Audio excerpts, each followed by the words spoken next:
Sigurisht që nuk e ndjenjë e mirë, sepse ajo dera o mbyll, babi dhe vlla mbeten jashtë, dhe kishën frikën. Mami qajke, unë qajsha, motra tjera qajshin. Nuk dinim se a kanë arritë dhe vlla dhe babi me hy në një derë tjetër e cila u shifke që është edhe një... Ka qenë një shtëpi e fundit kur e mbaj mend që kanë hy policia brenda, aty afër lagjes time, dhe aty ishte, se me thanë, detyrim të largoheshim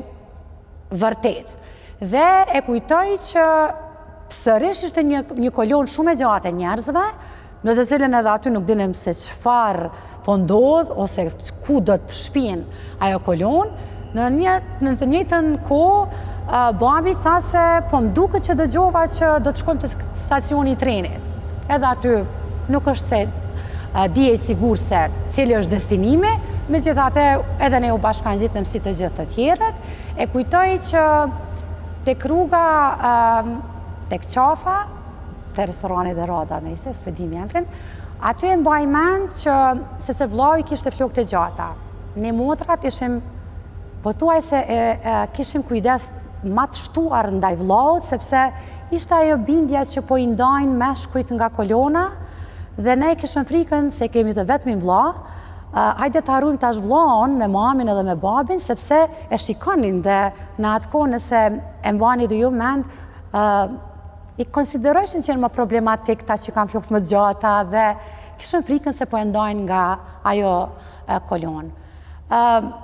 Normalisht që ka qenë një ndjenje pa përshkrueshme sepse qanim edhe shikonim se e kishim atë frikën që po e marrin. Fatmirësisht mbretëm në stacionin e trenit që të gjithë, nuk u largu askush nga familja. Gjithmonë na mbante ajo frika se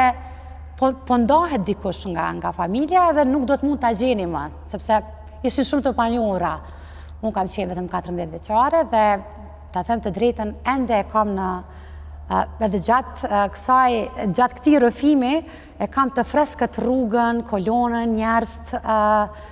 duke qarë, të trembur, një frikë, besoj që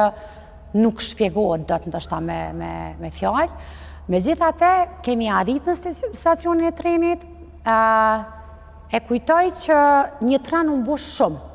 dhe nuk ishte vend për të tjerë. Dhe ne u afruam që gjithë, por dyert u mbyllën dhe shkoj. Pritnim që do të vijë ndonjë tren tjetër dhe nuk erdhi 1 orë, 2 orë, 3 orë, na pothuaj se e tërë nata e kaluam nën qiell të hapur, nuk ishim as për të ngrënë, ndoshta pak diçka që na babi dhe mami prej shtëpisë që kanë marrë dhe nuk e kujtoj çka, por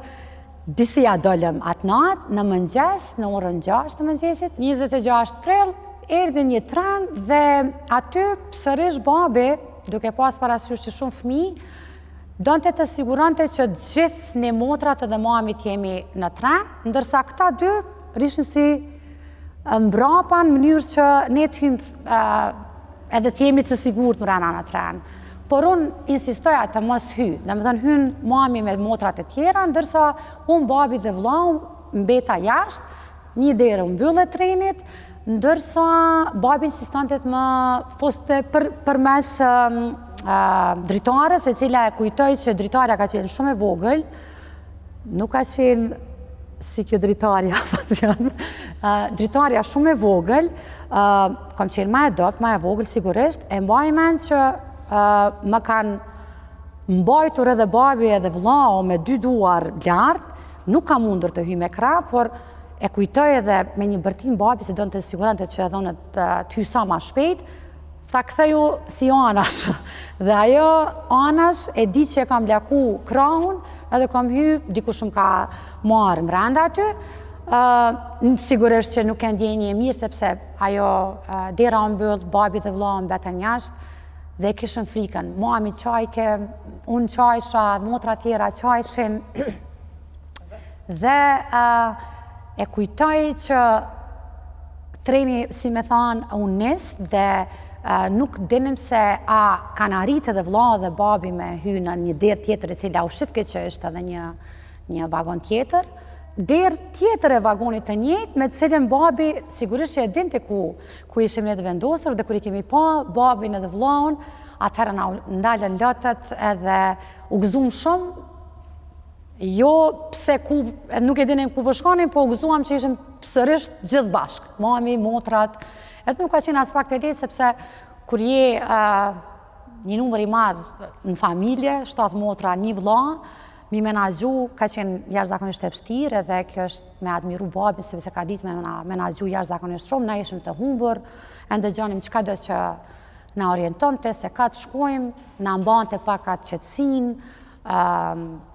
na motivojke me ato fjalët e tij, si sot e mbaj mend që gjithçka do të jetë në rregull, mos u bëni merak, jemi krejt bashkë, kjo është e rëndësishme.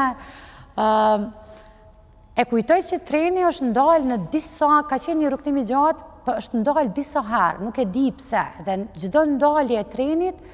ta ka dhënë një emocion jashtëzakonisht të keq, sepse mendonim që ishte ajo që u përhap, që është një grup shumë e madhe dhe gjithë do t'i vendosin, gjithë këta që janë në këtë vagon do t'i vendosin në atë grup. Nuk e di se kush e ka thënë atë, po sigurisht në kolon e ka dëgju babi, dhe sa herë treni që u ndalte e kishëm atë shtangën veti që mos është kjo grupa këtu që do t'na gjuajnë.